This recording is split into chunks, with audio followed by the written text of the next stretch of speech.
আমি চাই আপনি তাদের সবাইকে চিবিয়ে খাবেন, এতটুকু হাড় মাংস যেন তাদের কারোর পড়ে না থাকে। আমার খাবার হয়ে যে আসছে তার এক কণাও আমি ফেলে রাখি না। এ আবার কোন কাজের কাজ হলো? আমি তো তাদের চিবিয়ে চিবিয়ে হাড় মাংস মজ্জা সব খেয়ে নেব।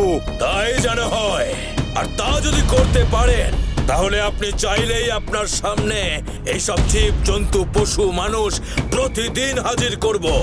বেশ, তাহলে তাই হবে। এখন তুই যা, আমি তোর আনা এই খাবারগুলোকে আগে সাবার করি।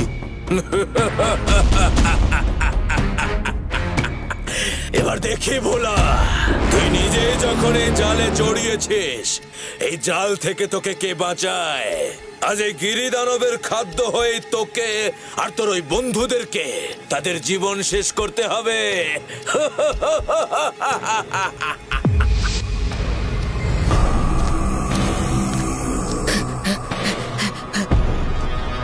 আচ্ছা, তুমি তাহলে গিরিদানব। এই পশুদের ছেড়ে দাও, বদলে দরকার হলে তুমি আমাদের খাও। কি বলছিস ভোলা? সাবাস ভোলা, আগামীকাল সকাল 9:30টায় সান বাংলায়।